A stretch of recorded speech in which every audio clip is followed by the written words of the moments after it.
Hello everyone, welcome to this video. So we were discussing some of the properties of the integral.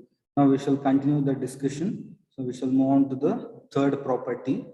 So the third property states that f1 and f2 be bounded real valued functions on the closed interval a comma b, and alpha be a monotonically increasing function on the closed interval a comma b.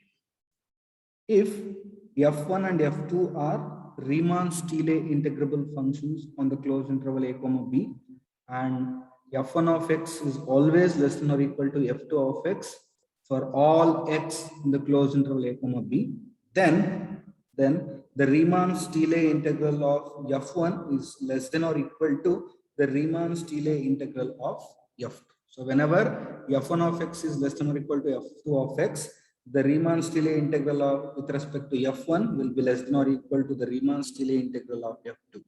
Right? So it is a simple property. We shall prove it. So to talk about the Riemann-Stieltjes integral, we need a partition. So start with a partition P given by x0, x1, xn of closed interval a comma b. So after considering the partition, so as we all know, so partition means it is a finite set of numbers from a to b. So x0 will be always a, xn will be always b. So partitions P is nothing but a points set of finitely many points from a to b. So by considering these finitely many points, we can see the closed interval a comma b can be divided into subintervals x0, x1, x1, x2, so on xn minus 1, xn. So any general interval will be of the form xi minus 1, xi. So they have given that f1 and f2 are bounded function on this interval.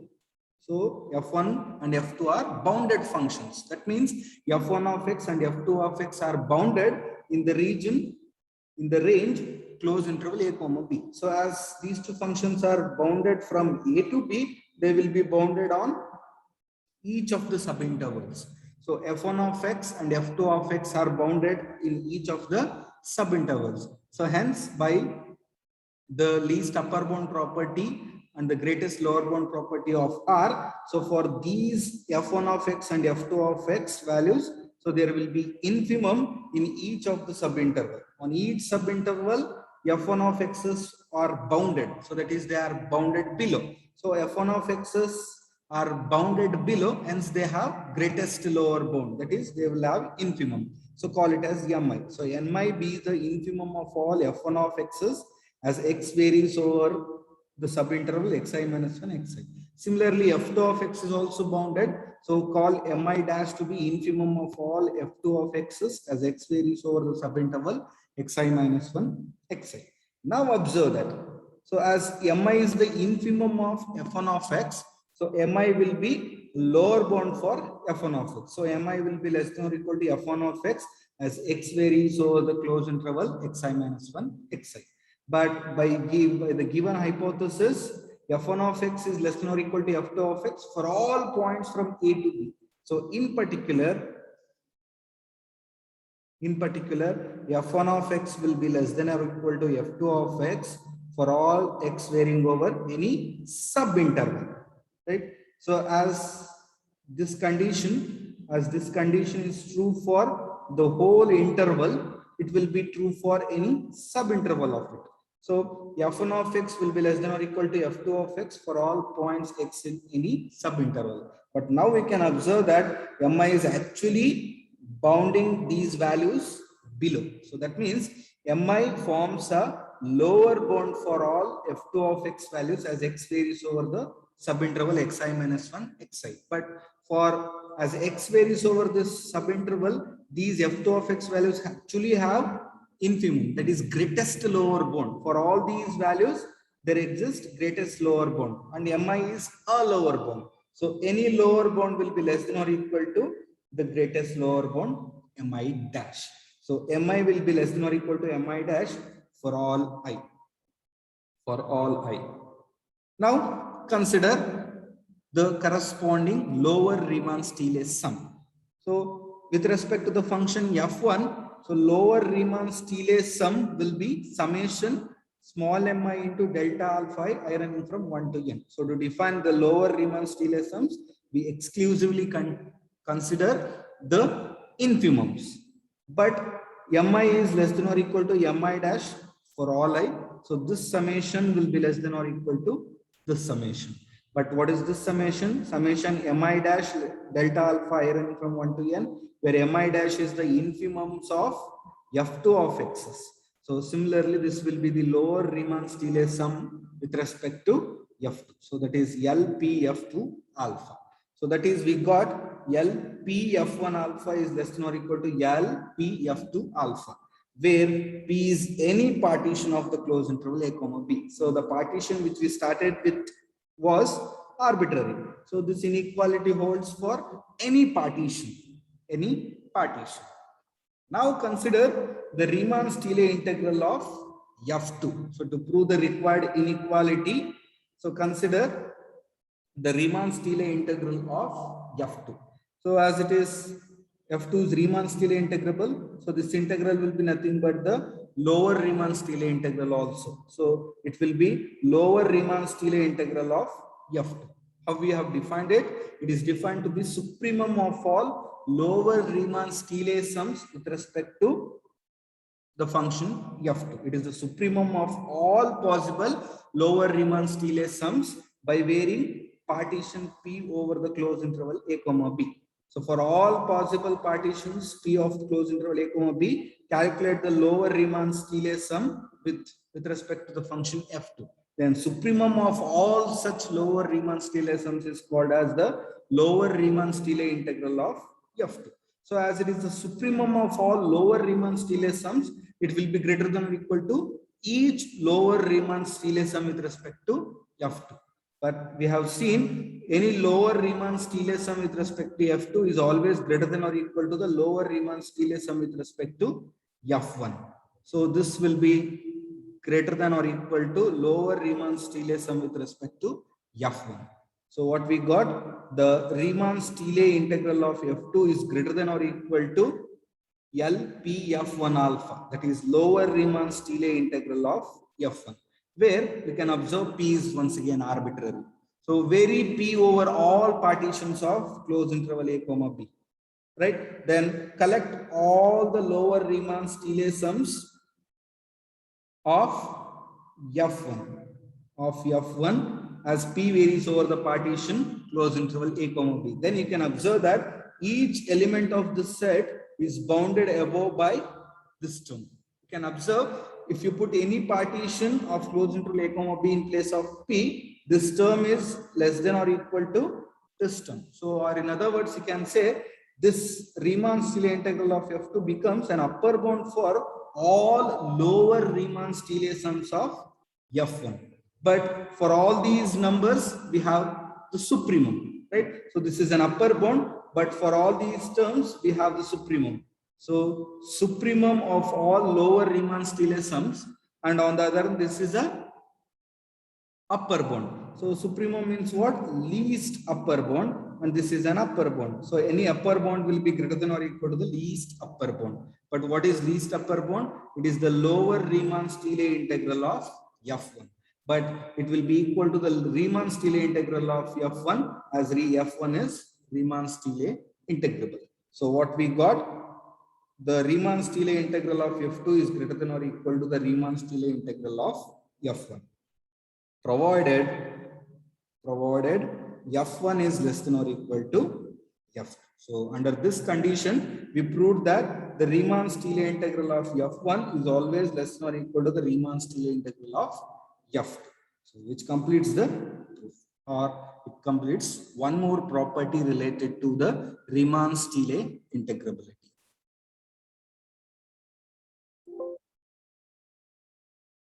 Now come to one more property, property 4. So it states that let f be a bounded real valued function on closed interval a comma b, and alpha be any monotonically increasing function on closed interval a comma b. If f is a Riemann-Stieltjes integrable function on the closed interval a comma b, and c is any intermediate point between A and B. C is any point in between A and B. Then F will be Riemann-Stieltjes integrable on closed interval A comma C, and F will be Riemann-Stieltjes integrable on closed interval C comma B. So the theorem is, if at all F is Riemann-Stieltjes integrable on the whole closed interval A comma B, then it will be Riemann-Stieltjes integrable on any subinterval with respect to any point in between A and B. If C is any point in between A and B, then closed interval A comma B can be divided into two subintervals, A, C, C, B. Closed interval A comma C, closed interval C comma B. If F is Riemann-Stieltjes integrable on the closed interval A comma B, then F will be obviously Riemann-Stieltjes integrable on closed interval A comma C and closed interval C comma B. And further, Riemann-Stieltjes integral of F from A to B will be equal to Riemann-Stieltjes integral of F from A to C plus Riemann-Stieltjes integral of F from C to B. So this is a result which we have already seen with respect to definite integrals. So in PUC in degree, we have discussed some of the properties of definite integral. So it is almost the same property which holds for the Riemann-Stieltjes integrable functions also. So proof is very simple. So once again, to verify this condition, so we have to talk about the Riemann-Stieltjes integrability of this. So for that, we need a partition once again. So start with any partition P of closed interval A comma B. So it could be any partition of the closed interval A comma B. So that means it is a finite set of points from A to B, which consists of the points x0, x1, x2, so on xn minus 1, xn. Okay, now they have given that C is a point in between A and B. So the partition which we have considered is arbitrary. So it may contain the point C, it may not the point C.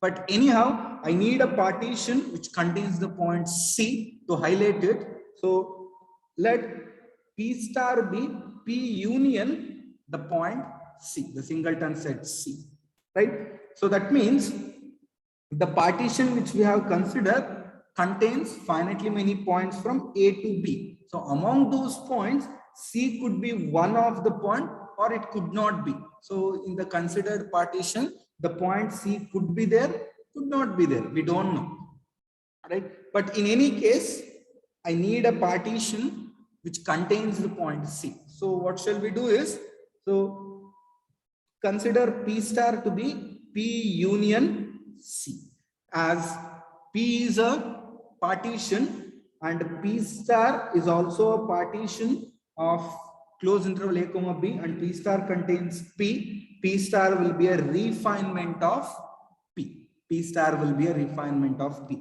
So P is a set of finitely many points from A to B. For that set, add the point C. So P contains finitely many points from A to B. C is a point from between A and B. So this union will be once again a finite set of points from A to B, so that P star will be a partition of closed interval A comma B. So P star is a partition of closed interval A comma B which contains P. So P star will be a refinement of P. So where we have to recall the definition of refinement of a partition P. So P star is a refinement of P. Now note that, so if at all the partition P contains C, then C will be any one xj. It will be one among the xj's. If at all the partition which we have considered contains the point C, then C will be any one xj. So note that either C will be some xj, or if at all the partition P does not contain C, then it will be in between any of the two xj's, right? So the situation is like this. So this is the partition which you have considered here itself. This is the partition which you have considered. Suppose C is one among these points. Say C will be equal to some x2. Suppose C will be x2. If at all C do not contains in this partition, then C will be in between any of the xj's. It could be in between xn minus 1 xn. It could be in between x0 x1. It could be in between x1 x2. Like this, it could be in between any of the two xj's. Say I'll consider C is in between xj minus 1 and xj. So it could be one among the xj's, or it will be in between any of the two xj's. But it doesn't matter. In any case, we shall have the same arguments. In any case, P star will be containing P. That is, if C is one among xj's, then C will be a point of P. So what will be P union C? P union C will be once again P only, right? So P star will be nothing but P in that case, right? Because P union singleton set C will be P if C is contained in P. C belongs to P. So in that case, P star will be equal to P. So in that case also we get P star to be containing P. If at all C is not a point of P, then P star will contain P properly. So in any case, we can say P star contains P. That is, P will be either a proper subset of P star or it will be an improper subset of P star, right? So in any case, P star contains P. Either improperly, that is, either it will contain P exactly or it will contain properly. So in any case, L P star F alpha will be greater than L P F alpha, and U P F alpha will be greater than U P star F alpha. So this is, we have proved for any refinement P star. If P star is any refinement of P, then these two inequalities hold. We have verified it previously, so just I am borrowing now. Okay. Now, what we have to prove? So go to the question. So we have to prove F is Riemann-Stieltjes integral on integrable on the closed interval a comma c, and we have to prove F is Riemann-Stieltjes integrable on the closed interval c comma b. So to talk about Riemann-Stieltjes integrability of F on the closed interval a comma c, so we have to follow the same steps. We have to consider a partition on the closed interval a comma c. So define infimums and supremums on each of the subintervals. Then consider lower Riemann-Stieltjes sums and upper Riemann-Stieltjes sums. Take their supremum and infimum respectively. Consider the lower Riemann-Stieltjes integral and the upper Riemann-Stieltjes integral. Check their equality. So just now we have to verify the definition of Riemann-Stieltjes integrability for this function f over the closed interval a comma c. So that for that we need to start with the partition of closed interval a comma c. That means I need a finitely many points from a to c. But so already we have considered a partition from a to b. That is, we have a finitely many points from a to b. Among that, we shall consider only the points from a to c. Among those partition points from a to b, consider only points from a to c. So that is, consider only those partition points which are in between or which are from a to c. So that is, call it as P1. So P1 is P star intersection a comma c, which will give you a finite set of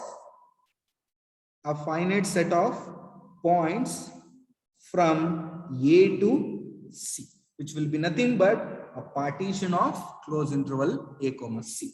So in the given partition, in the partition P star, so the partition P star which we have considered, it contains finitely many points from a to b. In that set only, collect all those points which are from a to c only. So only consider those partition points in the range a to c. So that is P star intersection closed interval a comma c.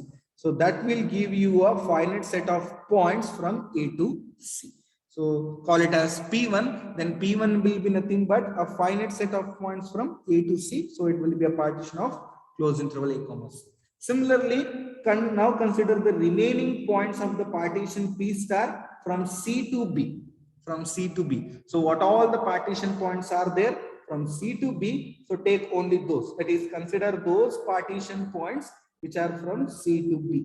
So call it as P2. Then P2 will be a finite set of points from C to B, so that it will be a partition of the closed interval C comma B. Okay. Now to talk about the Riemann-Stieltjes integrability, what we have to do? We have to consider infimums and supremums on each subintervals. So what are the subintervals now we have formed from A to B? So now the partition points are x0, x1, x2, so on, xj minus 1, xj, xn minus 1, xn. Now the point C could be any one among this xj, or it could be in between some xj minus 1 and xj. So now observe that these are the subintervals. These are the subintervals which are formed from A to B.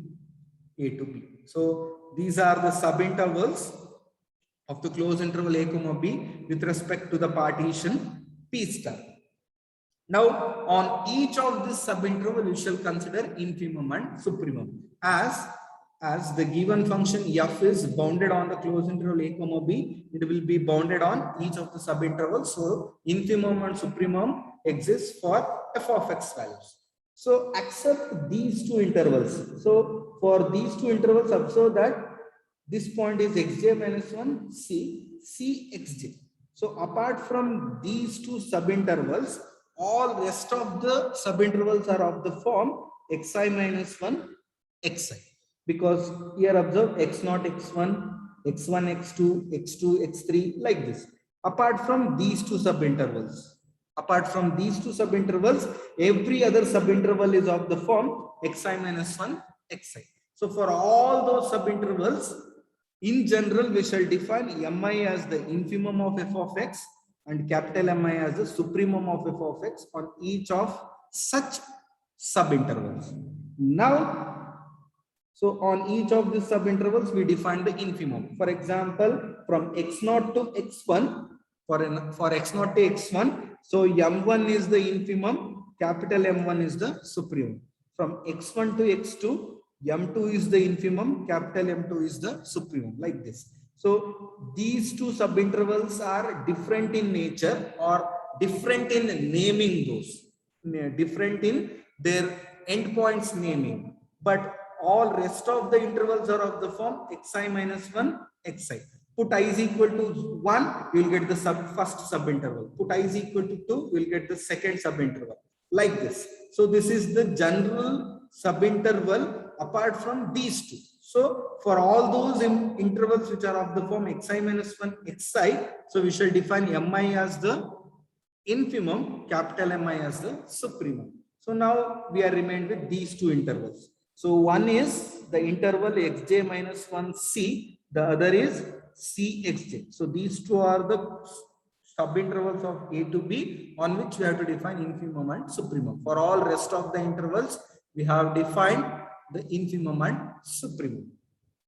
So now on the interval xj minus 1c, we shall define infimum of all f of x as mi star and supremum of all f of x as capital Mi star. And similarly, over the interval cxj, we shall define infimum of f of x as Mi double star and supremum of f of x as capital Mi double star. So hence, we completed defining supremum and infimum on each of the subintervals. Now we shall consider the lower Riemann-Stieltjes sum with respect to the partition P star. So now what is P star? P star is x0, x1, so on, xj minus 1, c, xj, so on, xn. Right? These are the points of the partition P star. And with respect to that partition, the closed interval A comma B is divided into these number of subintervals. How many number of subintervals? Actually, they are divided into n plus 1 subintervals. So if we consider the summation infimum into delta alpha I, which will be nothing but the lower Riemann Stieltjes sum. So that is, now consider the lower Riemann Stieltjes sum of F with respect to the partition P star. So now we have to concentrate on the subintervals which are formed with respect to the partition P star. So x0, x1, x1, x2, so on, xj minus 1, c, c, xj, so on, xn minus 1, xn. So these are subintervals. So on each subinterval we have the infimum. So infimum into delta alpha y I will give you the summation of product. Infimum into delta alpha will give you the lower Riemann Stieltjes sum. So up to xj minus 1. So this interval is different from all the others. So all the other intervals are of the form x0, x1, x1, x2 like this. So the previous one will be actually xj minus 2 to xj minus 1. So for up to all these terms, so infimum is generalized as mi. So summation mi delta alpha I running from j to 1 from 1 to j minus 1. Only the jth interval is different here. Jth interval is separated into two subintervals with respect to c, as c lies in between xj minus 1 and xj. And after xj, so there are remaining subintervals which are once again are of the form xi minus 1, xi. For all those, once again we have taken mi as the infimum. So summation mi delta alpha. So this summation contains first j minus 1 subintervals, and this summation contains the subintervals after the jth subinterval up to the nth interval. Now the jth subinterval is divided into two subintervals, xj minus 1 c. So with respect to this term also we have to write here. So it's infimum into alpha of c minus alpha of xj minus 1 plus c to alpha xj means its infimum. M double star is the infimum of f of x over this subinterval into alpha of xj minus alpha of c. So this whole sum will give you the lower Riemann Stieltjes sum of f with respect to the partition P star. Now consider the first two terms, the first sum and this term. So if I consider the subinterval, closed interval a comma b, so it contains the partition points from x0 to x1. So if I consider only the partition points up to c, that is x1, x2, so on, xj minus 1. So these are the points from a to c, and this forms the partition p1 of the closed interval a comma c. Now observe that, so for these partition points, the closed interval a comma c is divided into the subintervals x0, x1, x1, x2, x2, x3, so on, xj minus 1 c. So summation of all infimums into delta alpha I for these subintervals will give you LP1F alpha. So this summation is up to j minus 1th interval. So and this is the jth interval. This is the jth interval. So that is up to c. So the first summation and the second term, so will combine, will give you the lower Riemann Stieltjes sum of f with respect to the partition p, where p1 is the partition of the closed interval a comma c. So consider only the partition points from a to c. Then those partition points divide the closed interval a comma c into subintervals. So on each of these subintervals, already we have considered the infimum. So infimum into delta alpha I, that resulting summation in summation mi delta alpha I will give you the lower Riemann Stieltjes sum of f with respect to the partition p1. Because why? We have considered the partition points. We have considered the partition points of closed interval a comma c. So those partition points will divide the closed interval a comma c. So the first combination, this sum will be nothing but lower Riemann Stieltjes sum of f with respect to the partition p. Similarly, so if we consider the same partition but from c to b, consider only the partition points from C to B. So C, xj, so on, xn minus 1, B will be xn. So if you consider only these partition points, so it will be nothing but the partition P2 of the closed interval C, B. And these partition points divide the closed interval C, B into subintervals. And on each subinterval, you have taken already the infimums. So infimum into delta alpha I for each of this subinterval. So their summation will give you the lower Riemann-Stieltjes sum of F with respect to the partition P2. So just we started with the lower Riemann-Stieltjes sum of F with respect to the partition P star. Now P star is divided into two partitions. One is P1 of the closed interval A, C, and the other is P2 of the closed interval C, B. So these terms can be separated as the lower Riemann-Stieltjes sum of F with respect to the partition P1 plus lower Riemann-Stieltjes sum of F with respect to the partition P2. But as P star is the refinement of P, LP F alpha is less than or equal to LP star F alpha, which is equal to the sum. So LP F alpha is less than or equal to LP1 F alpha plus LP2 F alpha.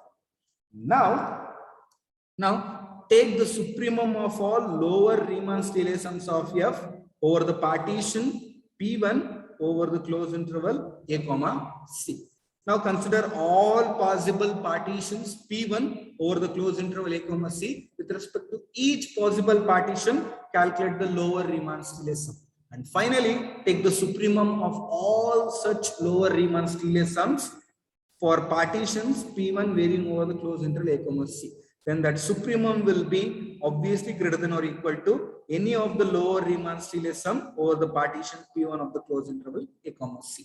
And this represents the lower Riemann-Stieltjes sum of F with respect to the partition P2, which varies over the closed interval C, B.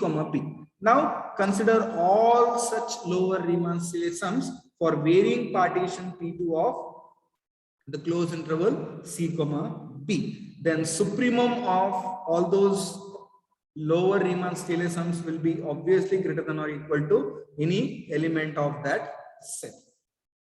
So now, as P1 varies over all the partitions of closed interval A, C, and P2 varies over all the partitions of closed interval C, B, so this supremum will be nothing but the lower Riemann-Stieltjes integral of F from A to C, because P1 is varying over the closed interval A, C. So this will be nothing but the lower Riemann-Stieltjes integral of F from A to C, and similarly this will be the lower Riemann-Stieltjes integral of F from C to B. So just I am using the definition of lower Riemann-Stieltjes sum, right? So that is, we will be having LPF alpha is less than or equal to this fixed term, where P is any partition of the closed interval A, B. Now vary P. So each time in place of P, consider a partition of the closed interval A, B. So every time you will get a lower Riemann-Stieltjes sum of F with respect to the partition. So as P varies over the partitions P of closed interval A, B, you will get all possible lower Riemann-Stieltjes sums of F, so which are always less than or equal to this number. Or in other words, I can say this fixed number actually becomes an upper bound for all the lower Riemann-Stieltjes sums of F. But all these lower Riemann-Stieltjes sums have the supremum.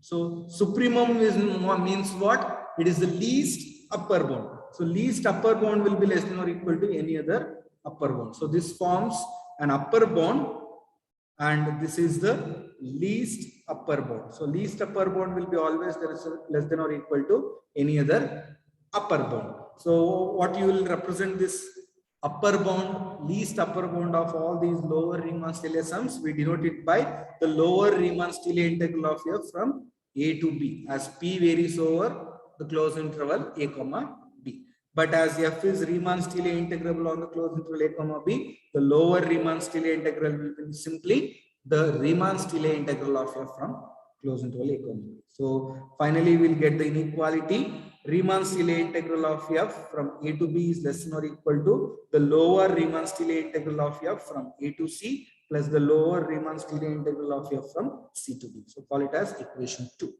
So by starting with the lower Riemann-Stieltjes sum of f with respect to the partition P star. So we got this inequality.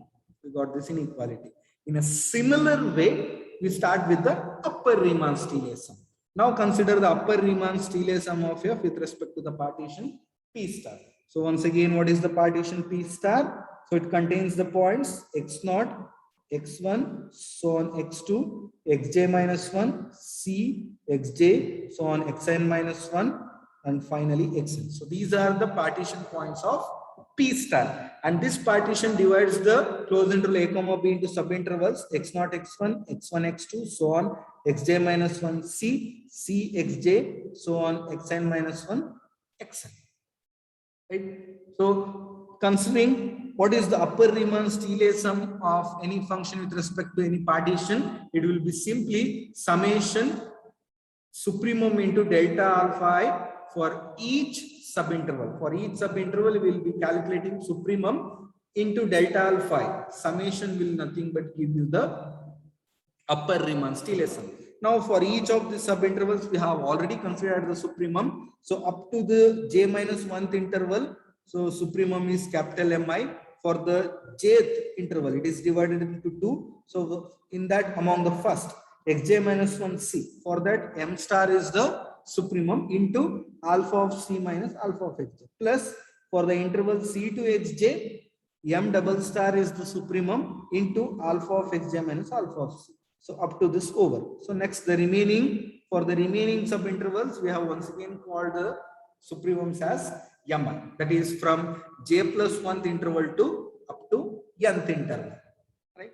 Now, if you consider up to the interval xj minus 1c. So up to this interval, so this will nothing but give you a partition P1 of the closed interval a comma c. If you consider only the partition points from a to c, then it will be nothing but give you the partition P1. So with respect to that, the sum will be nothing but the upper Riemann-Stieltjes sum of f with respect to the partition P1. And after c, if you consider those subintervals, for those subintervals, this summation will nothing but give you the upper Riemann-Stieltjes sum of f with respect to the partition P2. Right? So what we got, u p star f alpha is nothing but u p1 f alpha plus u p2 f alpha. But as p star is a refinement of p, u p f alpha is greater than or equal to u p star f alpha. So that we get u p f alpha is greater than or equal to u p1 f alpha plus u p2 f alpha. Now take infimum of all such upper Riemann-Stieltjes sums over the partition P1 varying over the closed interval a comma c. So infimum means what? It is the least. Infimum means what? Greatest lower bound. So it will be less than or equal to each of the upper Riemann-Stieltjes sums. Similarly, take the infimum of all upper Riemann-Stieltjes sums of f over the partitions P2 varying over the closed interval c comma p, as we done in the case of lower Riemann-Stieltjes sums. So these terms will be always greater than or equal to their infimums, and these terms will be always greater than or equal to their infimum. Right? But infimum of these upper Riemann-Stieltjes sums are defined to be upper Riemann-Stieltjes integral of f from a to c, as P1 varies over the closed interval a comma c. And similarly, infimum of these upper Riemann-Stieltjes sums is defined to be the upper Riemann-Stieltjes integral of f from c to b, as P2 varies over the partitions of the closed interval c comma b. So that we got UPF alpha is greater than or equal to this fixed term, where P can vary over any partition of closed interval a comma b. So as P varies over any partition of the closed interval a comma b, you will get upper Riemann-Stieltjes sum, which is always greater than or equal to this term. So, or in other words, I can say it forms a lower bound for each upper Riemann-Stieltjes sum of f as P varies over a partition of closed interval a comma b. So as it forms the lower bound, but for these numbers we have the least greatest lower bound. So greatest lower bound will be greater than or equal to any other lower bound. This is a lower bound and this is the greatest lower bound, and it is denoted as the lower Riemann-Stieltjes integral of f from a to b, and which is nothing but the Riemann-Stieltjes integral of f, as f is Riemann-Stieltjes integral. So this integral will be greater than or equal to this. So call it as equation 3. Now combine 2 and 3. Combine 2 and 3. So this term is less than or equal to integral Riemann-Stieltjes integral of f from a to b, which is in turn less than or equal to this term. So combine 2 and 3, you will get this inequality. You will get this inequality. But using the basic definition of Riemann-Stieltjes integral, lower Riemann-Stieltjes integral over a to c will be always less than or equal to the upper Riemann-Stieltjes integral over a to c. Similarly, the same inequality with respect to the closed interval c comma b, so that this plus this will be less than or equal to this plus this. Call it as equation 5. Now compare 4 and 5, then you will get the equality between these two numbers. Equality between these two numbers. So take the term which is on the right hand side to the left hand side, so that upper Riemann-Stieltjes integral of f from a to c minus the lower Riemann-Stieltjes integral of f from a to c plus this sum. Observe that upper Riemann-Stieltjes integral is always greater than or equal to the lower Riemann-Stieltjes integral. So this will be a bigger number compared to this. So the difference will be either greater than 0 or equal to 0. Similarly, here also this is the upper Riemann-Stieltjes integral minus the lower Riemann-Stieltjes integral over the closed interval CB, so that this number will be bigger than this one. So the difference will be greater than or equal to 0. So that means sum of two non-negative terms is 0. Sum of two non-negative terms is 0 means both the terms has to be equal to 0. So this difference also has to be equal to 0. This difference also has to be equal to 0. So difference is 0 means the terms will be equal. So what that means? The lower Riemann-Stieltjes integral of f over a to c is equal to the upper Riemann-Stieltjes integral of f over the closed interval a comma c. So this condition nothing but says f is Riemann-Stieltjes integrable on the closed interval a comma c. And similarly, the lower Riemann-Stieltjes integral of f over the closed interval c comma b is equal to the upper Riemann-Stieltjes integral of f over the closed interval a comma b. So this equality once again says the f is Riemann-Stieltjes integrable on the closed interval c comma b. So thus we got f is Riemann-Stieltjes integrable on the closed interval a comma c and also on the closed interval c comma b. So which proves the result. And further, to prove the condition, once again we have to use 2 and 3. So before to that, so as f is Riemann-Stieltjes integrable on a and c, so the common value of these lower and upper Riemann-Stieltjes integral is taken as the Riemann-Stieltjes integral of f from a to c. It will be equal to the lower Riemann-Stieltjes integral, which will be equal to the upper Riemann-Stieltjes integral. Similarly, as f is Riemann-Stieltjes integral on c comma b, the Riemann-Stieltjes integral of f over c comma b is taken as the common value of the lower and the upper Riemann-Stieltjes integral. Right? So now call this as equation 6. Now once again use the 2 and 3. So by equation 2 and 3, we can observe that the Riemann-Stieltjes integral of f from a to b lies in between these two terms. So now use 6 in this inequality. This upper Riemann-Stieltjes integral of f from a to c can be taken as the Riemann-Stieltjes integral of f from a to c.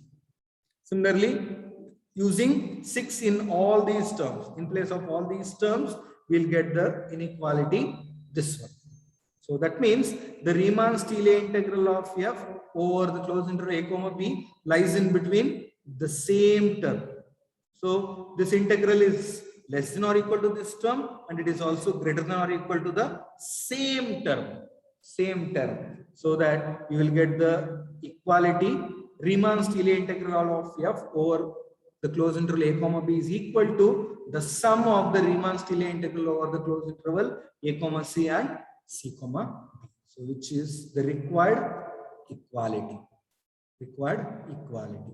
So in the second property, what we proved. So if f is Riemann-Stieltjes integrable on the closed interval a comma b, and if c is any intermediate point, then f will be Riemann-Stieltjes integral over the closed interval a comma c, and it will also be Riemann-Stieltjes integrable over the closed interval c comma b, and the integral will be in this relation.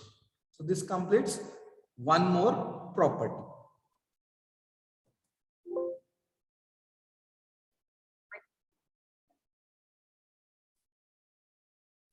Now we shall come to one more property of the Riemann-Stieltjes integrable functions or Riemann-Stieltjes integrability. So the property is on the form theorem that f be a bounded real valued function on closed interval a comma b, and alpha be any monotonically increasing function on the closed interval a comma b. If at all f is Riemann-Stieltjes integrable function on the closed interval a comma b, and modulus of f of x is less than or equal to m on the closed interval a comma b, then modulus of the Riemann-Stieltjes integral of f is less than or equal to m into alpha of b minus alpha of a. So if absolute value of the function values are bounded by m, then the absolute value of the Riemann-Stieltjes integral is bounded by m into alpha of b minus alpha of a. So very simple inequality about Riemann-Stieltjes integrable function. So just it is simple to verify. So to talk about once again the Riemann-Stieltjes integral of f, we need a partition, right? So start with the partition P of closed interval a comma b. So what do you mean by partition? It is a finite set of numbers. It is a finite set of points from a to b. Say x0, x1, xn minus 1, xn, where x0 will be a, xn will be b. So by considering these points from a to b, so we can divide this closed interval a into subintervals. As f is given to be bounded on the closed interval a comma b, it will be bounded on each of the subinterval. As f of x values are bounded on each subinterval, they have infimum and supremum by the least upper bound property and the greatest lower bound property of R. So call mi as the infimum of all f of x values as x varies over any closed interval, subinterval xi minus 1 xi, and respectively capital Mi is the supremum. Now what we have, modulus of f of x is less than or equal to m for all points on the closed interval a comma b. So this is the hypothesis they have given, right? So modulus of f of x is less than or equal to m means what? By the definition of modulus, so f of x lies in between minus m and plus m, which is true for all points in the closed interval a comma b. In particular, it will be true for each of the subinterval. So in particular, f of x lies in between minus m and plus m for all x over any subinterval xi minus 1 xi. Observe that for all x in this subinterval, f of x are bounded below by minus m. So minus m forms a lower bound for f of x values in this range. But in that range, these f of x's have mi to be the infimum. So that is the greatest lower bound. So minus m is a lower bound, mi is the greatest lower bound. So greatest lower bound will be always greater than or equal to lower bound. And mi is the infimum in that range, capital Mi is the supremum. So infimum will be always less than or equal to supremum. Okay, now also in this range, capital M is upper bound. F of x is always less than or equal to m for all x varying over the subinterval xi minus 1 xi. That means capital M becomes upper bound, but in that range, these numbers have the supremum capital Mi. So supremum means what? Is least upper bound. So least upper bound will be always, least upper bound Mi is always less than or equal to any other upper bound. So we got this inequality. We get this inequality by this condition and the property of small mi and capital Mi. Now multiply delta alpha I to this inequality, which is non-negative, so that the inequality remains the same. So which is true for all I. So for every I, these terms are arranged in the increasing order. So the corresponding sum of the terms will also be arranged in the same increasing order, right? Now, in the first summation, minus m is constant. So take it outside into summation delta alpha I. So second summation, summation mi delta alpha I, it will be nothing but the lower Riemann-Stieltjes sum, less than or equal to. Summation capital Mi delta alpha I will be nothing but the upper Riemann-Stieltjes sum, which will be less than or equal to capital M constant into summation delta alpha. But summation delta alpha is nothing but alpha of B minus alpha of K. Now observe this carefully. So observe this carefully. So for any partition P, UP of alpha represents an arbitrary upper Riemann-Stieltjes sum of F. So which will be always greater than or equal to minus M into alpha of B minus alpha of A. So that means you can observe that minus M into alpha of B minus alpha of A will be a lower bound for all upper Riemann-Stieltjes sums of F as P varies over the partitions of P. So this is a lower bound. So lower bound will be less than or equal to the greatest lower bound of those numbers, right? So greatest lower bound of UP of alpha is defined to be the upper Riemann-Stieltjes integral of F, and which will be simply the Riemann-Stieltjes integral of F, as F is Riemann-Stieltjes integrable.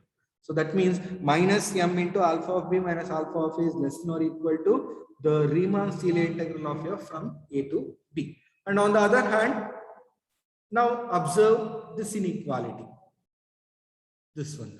Now observe that all lower Riemann-Stieltjes sums are bounded above by M into alpha of B minus alpha of A. So any lower Riemann-Stieltjes sum is always less than or equal to M into alpha of B minus alpha of A. So that means you can say M into alpha of B minus alpha of A forms an upper bound for all lower Riemann-Stieltjes sums. So it is an upper bound. So any upper bound will be greater than or equal to the least upper bound of those numbers. That is supremum of all LPF alpha. It is defined to be the lower Riemann-Stieltjes integral of F, which will be same as the Riemann-Stieltjes integral, as F is Riemann-Stieltjes integrable. So that we got one more inequality, that is M into alpha of B minus alpha of A is greater than or equal to the Riemann-Stieltjes integral of F. So we have called this as equation 1 and this as equation 2. So now combine equation 1 and 2.